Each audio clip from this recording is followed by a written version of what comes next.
भगवान कभी कहते हैं चंदा लाओ, कभी कहते हैं मैया ब्याह कराओ।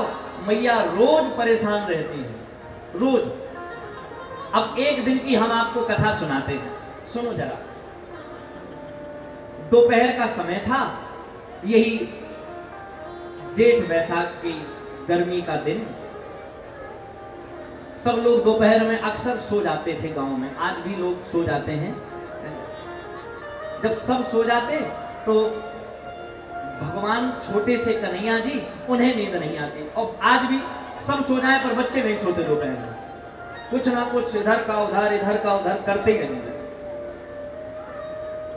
भगवान को नींद नहीं आती, लेकिन मैया को यह डर रहता कि अगर दरवाजा खुला छोड़ दिया तो कहीं गली में निकल ना जाए, तो मैया घर बंद कर देती दरवाजा। पर भगवान तो कभी इस आंगन में जाए, कभी वहां जाए, कभी या मटकी पटके वहां मटकी। एक दिन की बात है, मैया तो दोपहर में सो रही थी, कन्हैया जी को नींद नहीं आ रही थी। अचानक से एक फल बेचने वाले की आवाज सुनाई पड़ी। एक महिला थी, वो फल बेच रही थी, आवाज कर रही थी, फलानि विक्रीह, कोई फल ले लो, कोई फल ले लो। आपने देखा हो गांव में दोपहर में कुछ ना कुछ चूरन चटनी कंपट और जाने क्या क्या बिकने आते थे पहले। अब सब लोगों ने तो खूब आनंद लिया हो, कुछ नहीं तो गेहूं धान चावल दे के भी मिल जाता था पहले। गुब्बारे आते थे तो बालों से मिल जाते थे। बोलो राधे राधे। बड़े संभाल के रखते थे बाल, कहीं दीवार की जो सांस होती उसमें छुपा के रखते थे, निकाल के फिर ले जाते थे। सबने लिए होंगे, और जिसने बचपन के ये खेल न खेले तो फिर बचपन बेकार है। अब भगवान को लगा कि फल तो हमें खाने हैं पर दरवाजा बंद है। अब छोटे से कन्हैया जी तो धीरे धीरे गए और जो बाहर वाला दरवाजा है उसके नीचे वाली सांस में से भगवान ने झांक के देखा, एक फल बेचने वाली ली डलिया चली जा रही थी। तो भगवान ने धीरे से आवाज लगाई, अरे ओ फल वाली। दोपहर में पूरी गली सुनसान थी, उसने ये आवाज सुनी तो रुक गई। आवाज सुनाई दे रही थी पर कहां से आ रही ये ना दिखे। फिर से लगाई, भगवान बोले, अरे ओ फल वाली, ऊपर ना देख नीचे देख। सुबह ने नीचे देखो तो छोटे से कन्हैया जी की छोटी छोटी नन्ही सी उंगली दिखाई पड़ी बाहर की ओर निकली।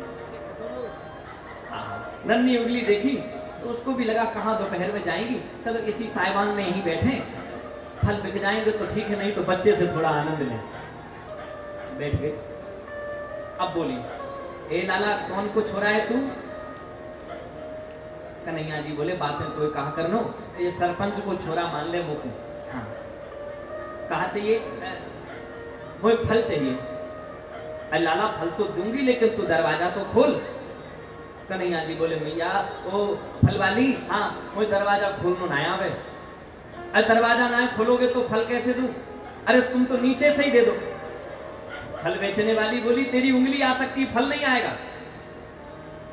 भगवान बोले, क्या कुछ करते हैं। जैसे तैसे करके भगवान एक पीढ़ा उठा करके लाए, चौकी उस पर चढ़ के उन्होंने खोला, दरवाजा खुल गया। हाँ लाओ फल।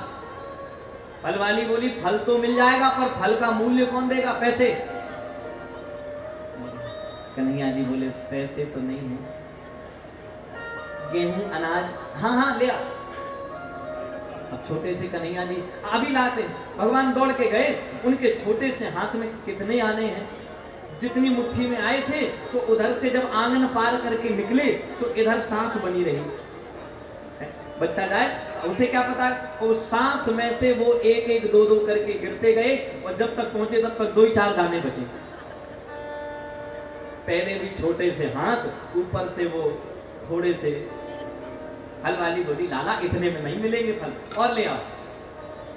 अच्छा और ये वाले रख ले। रख लिए। भगवान जब चक्कर लगाए तो 1-2 ही दाने बचे। गोपी को लगा कि अब ये चक्कर में पड़ेगी, ये लेके आ नहीं पाएगा, इसको फल खाने हैं तो 1-2 फल दे देते हैं। छोटे से हाथ हैं, कोई बात नहीं, ले जाओ। अच्छा उसकी सास गिनकर फल देती थी, सास भेजती थी, गिनकर फल देती, गिनकर हिसाब लेती। लाला हाँ तू एक काम कर, अब बार बार मत जा, फल ले ले। कन्हैया जी बोले जितने मेरे हाथ में आ जाए उतने दे दोगी? फल बेचने वाली ने कहा और क्या, हाथ तेरा है ही कितना बड़ा, कर हाथ आगे। भगवान मुस्कुराए, हाथ आगे किया, ला रख दे फल। एक फल रखा, एक फल की जगह बाकी थी, दूसरा रख दिया। अभी तीसरे की जगह बाकी थी, तीसरा रख दिया।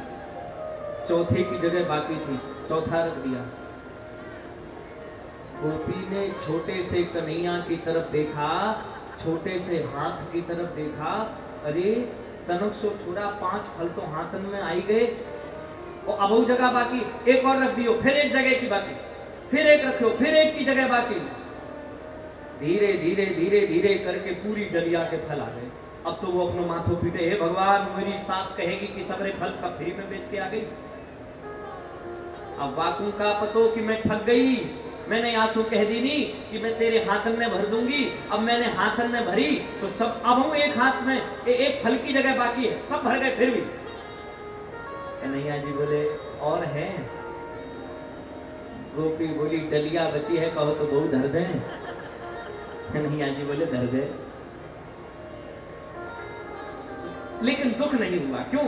क्योंकि लाला इतने सुंदर लग रहे थे, इतना प्रेम भरा उनका मुखड़ा, जब वो मुस्कुरा देते तो लगता कि सब संपत्ति मिल गई, फलों की बिक्री का मूल्य मिल गया। बस देखती है।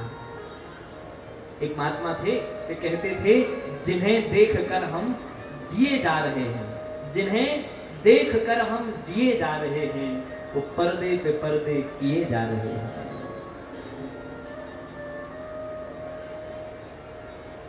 वो ग्वालिन ने कहा सुन, एक कन्हैया, तो मैंने फल तो सब दे दिए, तूने मुझे कछु ना दियो, एक काम कर, क्या तू मोते एक बार मैया कह दे, बस मैं चली जाऊंगी। कन्हैया जी बोले ये नहीं हो सकता, मेरी मैया दूसरी है, और काबू ने जाके खबर दे दी नहीं तो मेरी मैया मुझे बहुत डांटेगी। ग्वालिन बोली तो फिर मेरे फल ले आ, वापस कर, एक बार मैया नहीं कहा तो।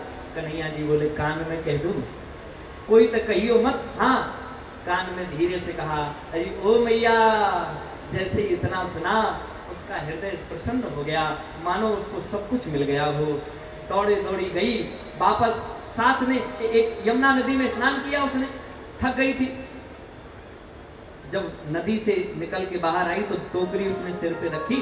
जब सिर पे टोकरी रखी, पहले खाली थी, अब लग रहा था वजन है कुछ। जब घर पहुंची, वजन बढ़ता जा रहा था। उसने सोचा देखूं आखिर है क्या। जो खोल करके देखा तो जो खाली डलिया वहां से लेकर के आई थी, उसमें हीरे जवाहरात मोती सोना चांदी सब भरा था। आंख में आंसू आ गए, रो पड़ी, प्रभु फल के बदले इतना सब कुछ दे दिया। घर पहुंची, सास ने कहा फल बिक गए। बोले फल ही नहीं बिक गए, आज मैं भी बिक गई हूं। आहा, क्या मूल्य मिला? बोले मूल्य तो तुझे मिलेगा, मैंने तो उसे देखकर अपनी जीवन की संपत्ति धन्य कर ली। और वो डलिया ऐसे फेंकी, पूरे आंगन भर में सोना चांदी हीरा जवाहरात बिखरा बिखरा था। सास तो पागल हो गई, इतना सारा, दरवाजा बंद कर कोई देख न ले। बहू ने कहा अब तू इसे संभाल, तू सोने के लाल को संभाल, और मैं अपने कृष्ण कन्हैया लाल को संभालती हूँ। दौड़ पड़ी वापस, अब तो मुझे कुछ नहीं चाहिए। और सच कहें आपसे, जिसे एक बार जीवन में प्रभु का प्यार मिलता है, जिसे एक बार जीवन में प्रभु का प्यार मिलता है, उसे बस आंसुओं के हार का उपहार मिलता है। न तन से प्राण जाते हैं, न प्राणाधार मिलता है। किसको दिखाऊं ये बढ़ती हुई मर्ज की मंजिल, न कोई वैद्य मिलता है, न कोई उपचार मिलता है। और जहां कुछ छल छलाता अश्रु बिंदु दिखलाई पड़ता है, बस उसी मानस में हमको सांवरा सरकार मिलता है। तुम ही तो हो